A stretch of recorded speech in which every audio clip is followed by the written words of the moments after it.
ಜೈ ಶ್ರೀರಾಮ್. ನೀವು ನೋಡ್ತಾ ಇದ್ದೀರಾ ಟಿವಿ ವಿಕ್ರಮ. ನಾನು ಸೌಮ್ಯ ಸನಾತನಿ. ನಮ್ಮ ಟಿವಿ ವಿಕ್ರಮದ ಎಲ್ಲ ಕಾರ್ಯಕ್ರಮಗಳ ನೋಟಿಫಿಕೇಶನ್ ನಿಮಗೆ ಸಿಗಬೇಕಂತ ಹೇಳಿದ್ರೆ ನಮ್ಮ ಟಿವಿ ವಿಕ್ರಮ ಚಾನೆಲ್ ಅನ್ನು ಸಬ್ಸ್ಕ್ರೈಬ್ ಮಾಡಿ, ಹಾಗೆ ಬೆಲ್ ಬಟನ್ ಕ್ಲಿಕ್ ಮಾಡೋದನ್ನ ಖಂಡಿತ ಮರಿಬೇಡಿ. ವೀಕ್ಷಕರೇ, ಒಂದು ಸುಳ್ಳನ್ನ 100 ಸಲ ಹೇಳಿದ್ರೆ ಅದನ್ನೇ ಸತ್ಯ ಅಂತ ಜನ ನಂಬ್ತಾರೆ ಅನ್ನೋ ಭ್ರಮೆ ತುಂಬಾ ಜನರಿಗೆ ಇರುತ್ತೆ. ಇಂಥ ಭ್ರಮೆಯಲ್ಲಿ ಧರ್ಮಸ್ಥಳದ ಬಗ್ಗೆ 100 ಅಲ್ಲ 1000 ಸುಳ್ಳು ಹೇಳಿದ್ರು ದೂತ ಅನ್ನೋ ಭೂತನ ನಿಜವಾದ ಬಣ್ಣ ಈಗ ಬಯಲಾಗಿದೆ. ಧರ್ಮಸ್ಥಳದ ಸುತ್ತ ಸಾವಿರಾರು ಹೆಣಗಳನ್ನು ಹೂತು ಹಾಕಲಾಗಿದೆ. ಹೆಣ್ಣು ಮಕ್ಕಳ ಮೇಲೆ ಅತ್ಯಾಚಾರ ಎಸಗಿ ಅವರನ್ನು ಕೊಲೆ ಮಾಡಿ ಅಲ್ಲಿಯೇ ಹೂತು ಹಾಕಲಾಗಿದೆ ಅಂತೆಲ್ಲ ಬುರುಡೆ ಬಿಟ್ಟ. ಈ ಮೂಲಕ ಭೀಮನ ಕಥೆಯನ್ನ ಸಿನಿಮಾ ಕಥೆಗಿಂತಲೂ ಚೆನ್ನಾಗಿ ಹೆಣೆದಂತಹ ಸಮೀರಾ ಎಂಥ ಸುಳ್ಳುಕೋರ ಅನ್ನೋದು ಜಗತ್ತಿಗೆ ಗೊತ್ತಾಗಿದೆ. ಇದೇ ಕಾರಣಕ್ಕಾಗಿ ಆತನನ್ನ SIT ವಿಚಾರಣೆ ನಡೆಸಿದೆ. ಸುಳ್ಳು ಹೇಳಿ ಜನರಿಂದ ಕನಿಕರ ಗಿಟ್ಟಿಸಿಕೊಂಡಿದ್ದಂಥ ಸಮೀರಾ ಎಂಥ ಬಂಡಲ್ ಬಿಟ್ಟಿದ್ದ ಅನ್ನೋದು ಕೂಡ ಈಗ ಬಯಲಾಗಿದೆ. ಇದರ ಬೆನ್ನಲ್ಲೇ ಮತ್ತೊಂದು ವಿಡಿಯೋ ಬಿಟ್ಟಿರುವ ಸಮೀರನೀಗ ಹೊಸ ವಿಡಿಯೋ ಹಾರಿಬಿಟ್ಟಿದ್ದಾನೆ. ನಾನು ತುಂಬಾ ಪ್ರಾಮಾಣಿಕ ಅಂತೆಲ್ಲ ಬೊಗಳೆ ಬಿಟ್ಟಿದ್ದಾನೆ. ಅಷ್ಟೇ ಅಲ್ಲ, ನನ್ನ ಬದುಕು ಈಗ ಬೀದಿಗೆ ಬಂದಿದೆ ಅಂತಲೂ ಹೇಳಿದ್ದಾನೆ. ಹೌದು ವೀಕ್ಷಕರೇ, ಕರ್ಮ ರಿಟರ್ನ್ಸ್ ಅಂತಾರಲ್ವಾ, ಅದು ಈಗ ಸಮೀರನ ವಿಚಾರದಲ್ಲಿ ನಿಜ ಆಗಿದೆ. ಅವನಿಗೆ ಕರ್ಮ ಈಗ ಭರ್ಜರಿಯಾಗಿ ವಾಪಸ್ ಕೊಟ್ಟಿದೆ. ಕಚೇರಿಯಲ್ಲೂ ಮನೆಯಲ್ಲೂ ಕೂತು ಧರ್ಮಸ್ಥಳದಲ್ಲಿ ಸಾವಿರಾರು ಹೆಣಗಳನ್ನ ಹೂತು ಹಾಕಲಾಗಿದೆ ಅಂತ ಬೊಗಳೆ ಬಿಡ್ತಾ ಇದ್ದಂಥ ಬೊಗಳೆದಾಸನ ಬದುಕೆ ಈಗ ಬೀದಿಗೆ ಬಂದಿದೆ. ಆರ್ಟಿಫಿಷಿಯಲ್ ಇಂಟೆಲಿಜೆನ್ಸ್ ಬಳಸ್ಕೊಂಡು ಬಣ್ಣ ಬಣ್ಣದ ಕಥೆಗಳನ್ನು ಕಟ್ತಾ ಇದ್ದಂಥ ಸಮೀರಾ ಈಗ ಕಾರಿನಲ್ಲಿ ಕೂತ್ಕೊಂಡು ವಿಡಿಯೋ ಮಾಡೋ ತರಹ ಆಗಿದೆ. ಅಷ್ಟೇ ಅಲ್ಲ, ಸುಜಾತ ಭಟ್ ಸುಳ್ಳು ಹೇಳಿದ್ರೆ ನಾನೇನು ಮಾಡಲಿ, ನಾನು ವಿಡಿಯೋ ಮಾಡಿದ್ದು ಸುಳ್ಳು ಅಂತಾದರೆ ಮೀಡಿಯಾ ವರದಿಗಳು ಸುಳ್ಳ ಅಂತ ಬಾಯಿಗೆ ಬಂದಿದ್ದನ್ನು ಹೇಳ್ಕೊಂಡಿದ್ದಾನೆ. ಅಷ್ಟೇ ಅಲ್ಲ, SIT ವಿಚಾರಣೆ ನಡೆಸಿದಂಥ ಬಳಿಕ ಈತ ಬಾಡಿಗೆಗೆ ಇದ್ದಂಥ ಮನೆಯ ಮಾಲೀಕರು ಹೊರಗೆ ಹಾಕಿದ್ದಾರೆ. ನನಗೆ ಮನೆಯೇ ಇಲ್ಲ ಅಂತ ಸಮೀರಾ ಅಳೋದೊಂದೇ ಬಾಕಿ. ಅಷ್ಟರ ಮಟ್ಟಿಗೆ ಕರ್ಮ ಅವನಿಗೆ ಸರಿಯಾಗಿ ರಿಟರ್ನ್ಸ್ ಕೊಟ್ಟಿದೆ. ಕಾರಲ್ಲಿ ಕೂತು ವಿಡಿಯೋ ಮಾಡ್ತಾ ಇರುವಂಥ ಸಮೀರಾ ಹೀಗೆ ಸುಳ್ಳು ಹೇಳ್ತಾ ಇದ್ರೆ ಮುಂದೊಂದು ದಿನ ನಡುಬೀದಿಲಿ ಕೂತು ವಿಡಿಯೋ ಮಾಡುವಂಥ ಪರಿಸ್ಥಿತಿ ಬರ್ಬೋದೇನೋ. ಆದರೆ ತನ್ನ ತಪ್ಪನ್ನು ತಿದ್ಕೊಳ್ಳೋ ಸಾಹಸಕ್ಕೆ ಸಮೀರಾ ಹೋಗ್ತಾ ಇಲ್ಲ. ಯಾಕಂದರೆ ಅಂಥ ಬಂಡತನ ಈತನಿಗೆ ಇದೆ ಅನ್ನೋದ್ರಲ್ಲಿ ಯಾವುದೇ ಅನುಮಾನ ಬೇಡ. ನಾನು ಮುಸ್ಲಿಂ ಅನ್ನೋ ಕಾರಣಕ್ಕಾಗಿ ನನ್ನ ಮೇಲೆ ದಾಳಿ ಮಾಡಲಾಗ್ತಾ ಇದೆ, ನನ್ನ ವಿರೋಧ ಆರೋಪ ಮಾಡಲಾಗ್ತಾ ಇದೆ, ಹೀಗಂತ ಸಮೀರಾ ಗೊಳೋ ಅಂತ ಏನೇನೋ ತಡವರಿಸ್ತಿದ್ದಾನೆ. ಆದರೆ ಇದೇ ಸಮೀರಾ ಅನ್ನೋ ದೂತ ಅಲ್ಲಲ್ಲ ಭೂತ ಹಿಂದೂಗಳ ಶ್ರದ್ಧಾ ಕೇಂದ್ರವಾಗಿದೆ ಅನ್ನೋ ಕಾರಣಕ್ಕಾಗಿ ತಾನೇ ಇವನು ಮನಸ್ಸಿಗೆ ಬಂದಷ್ಟು ಸುಳ್ಳುಗಳನ್ನು ಹೇಳಿದ್ದಾನೆ.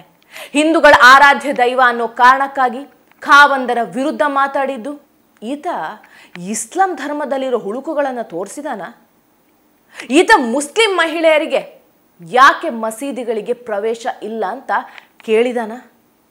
ಗಣಪತಿ ಮೆರವಣಿಗೆ ವೇಳೆ ಮುಸ್ಲಿಮರು ಯಾಕೆ ಕಲ್ಲು ಹೊಡಿತಾರೆ ಅಂತ ಕೇಳಿದಾನ.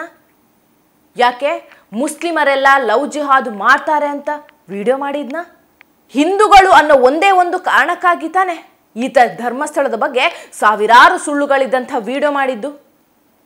ಇಂಥ ಧರ್ಮ ಅಂದ ಹಿಂದೂ ವಿರೋಧಿ ಈಗ ನಾನು ಮುಸ್ಲಿಂ ಅನ್ನೋ ಕಾರಣಕ್ಕಾಗಿ ಆರೋಪ ಮಾಡ್ತಾ ಇದ್ದಾನೆ ಅಂತ ಹೇಳ್ತಾ ಇದ್ದಾನೆ.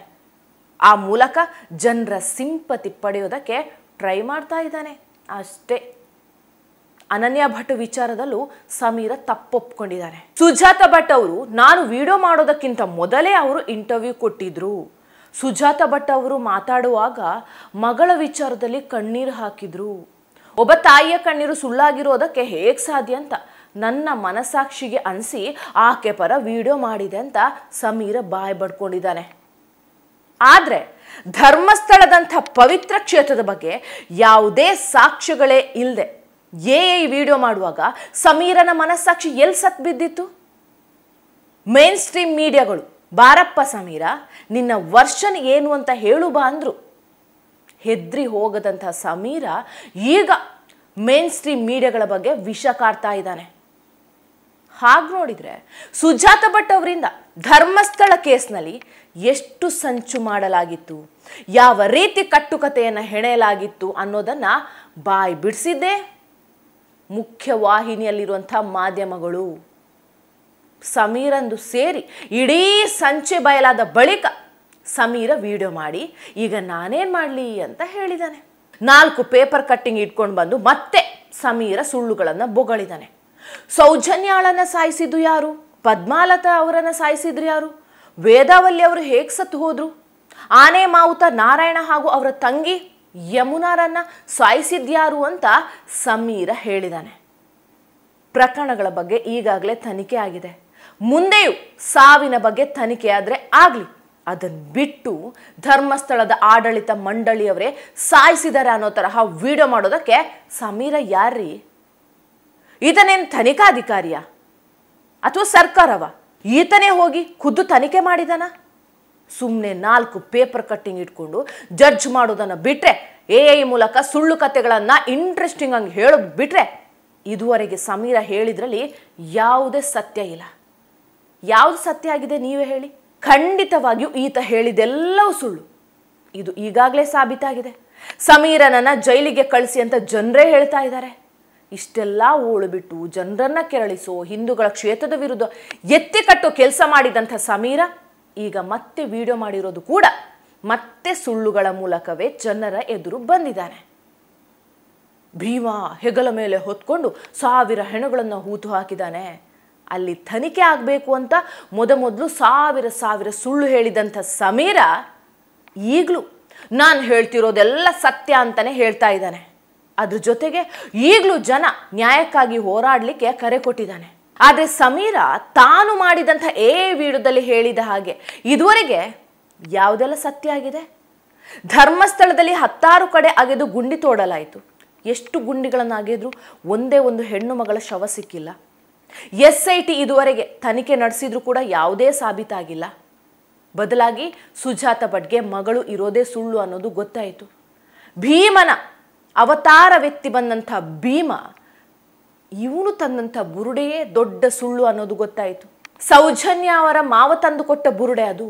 ಧರ್ಮಸ್ಥಳ ಪ್ರಕರಣದಲ್ಲಿ ಮಹೇಶ್ ಶೆಟ್ಟಿ ತಿಮರೋಡಿ, ಮಟ್ಟಣ್ಣನವರು ಸೇರಿ ಹಲವು ದುರುಳರು ಇಂಥ ಸಂಚು ಮಾಡಿದ್ರು ಅನ್ನೋದು ಬಹಿರಂಗ ಆಯಿತು. ಅಷ್ಟೇ ಅಲ್ಲ, ಕೇರಳದ CPI ಸಂಸದ, ತಮಿಳುನಾಡಿನ ಕಾಂಗ್ರೆಸ್ ಸಂಸದ ಸೇರಿ ಹಲವರ ಷಡ್ಯಂತರ ಇದೆ ಅನ್ನೋದ್ರ ಬಗ್ಗೆಯೂ ಹಲವು ವರದಿಗಳಿದೆ. SIT ಈ ಬಗ್ಗೆ ಕೂಡ ತನಿಖೆ ನಡೆಸ್ತಿದೆ ಅಂತ ಹೇಳಲಾಗ್ತಾ ಇದೆ.